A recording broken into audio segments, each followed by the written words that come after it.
Le 5 juin 2025, il s'est tenu des élections des députés et des conseillers communaux au Burundi, dont le déroulement a suscité beaucoup de préoccupations pour plusieurs acteurs du domaine des droits humains et de la consolidation de la paix, y compris le mouvement Inamahoro. Nous saisissons cette occasion pour exprimer notre inquiétude et notre indignation face au déroulement de ces élections. Pour le mouvement Inamahoro, ces élections se sont déroulées dans un climat où plusieurs questions fondamentales concernant la démocratie, la participation citoyenne, les lois en vigueur et le respect des droits humains ont été complètement ignorées ou tout simplement bafouées. Les considérations des principes fondamentaux d'inclusion, de transparence et d'impact sur les populations les plus vulnérables, en particulier les femmes, n'ont visiblement eu aucune place dans tout le processus. Ces élections, censées être un moment d'expression libre et souveraine du peuple burundais, ont été entachées de graves irrégularités et de violences, notamment à l'encontre des femmes. Déjà en période préélectorale, un climat de peur et d'intimidation s'était installé dans plusieurs coins du pays. À titre d'exemple, le 15 mai 2025, à Kibuye, en commune Isale, des membres du CNL ont été attaqués et parmi les victimes, une femme grièvement blessée. Ces actes de violence ont été commis par des Imbonerakure, jeunesse affiliée au parti au pouvoir, avec la couverture de certains responsables locaux, ce qui illustre un usage illégal des institutions à des fins de répression politique.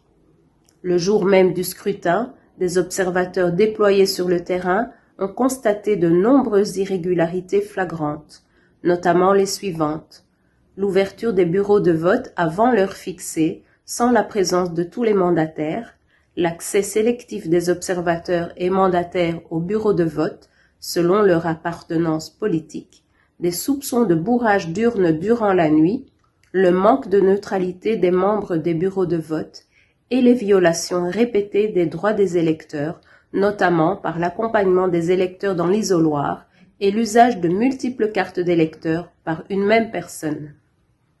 De plus, des violences sexistes et des abus ont été commis envers des femmes, notamment à Nyanzalak, où une femme a été battue puis arrêtée, simplement pour avoir posé une question légitime sur la liberté de vote, demandant à savoir si voter le parti CNDD-FDD est une obligation.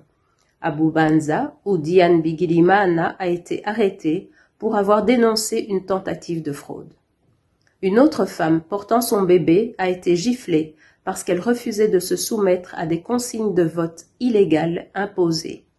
Ces faits sont en effet d'une gravité extrême et reflète une dynamique d'oppression des femmes au cours de ce processus électoral.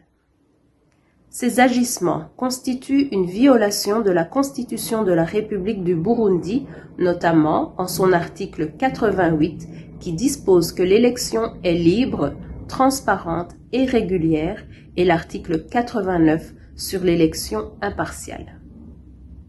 Ils violent également le code électoral burundais dans toutes ses dimensions, notamment en son article 36, qui prévoit l'ouverture des bureaux de vote à 6 heures, et l'article 38 sur le principe de la neutralité politique.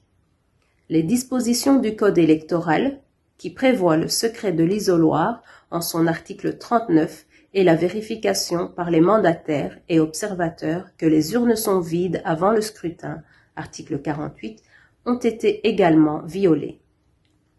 Le Burundi a aussi manqué à ses engagements internationaux en matière de respect des droits humains, en violant notamment la Convention sur l'élimination de toutes les formes de discrimination à l'égard des femmes, CEDEF, ainsi que la Charte africaine de la démocratie, des élections et de la gouvernance, notamment à son article 17, qui prévoit que les États parties réaffirment leur engagement à organiser des élections régulières, transparentes, libres et justes.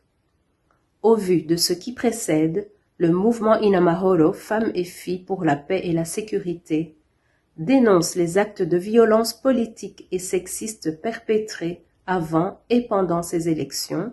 demande une enquête indépendante sur l'ensemble des irrégularités et violences répertoriées, avec une attention particulière sur les cas de violence basés sur le genre. Exhorte la communauté internationale à suivre de près la situation du Burundi et à soutenir tous les efforts en faveur de la justice, de la démocratie et du respect des droits des femmes. Nous réaffirmons notre engagement indéfectible pour un Burundi où chaque voix compte, où chaque femme est libre de voter selon sa conscience et où la paix, la sécurité et la démocratie ne sont pas des privilèges réservés à quelques-uns, mais un droit pour toutes et tous.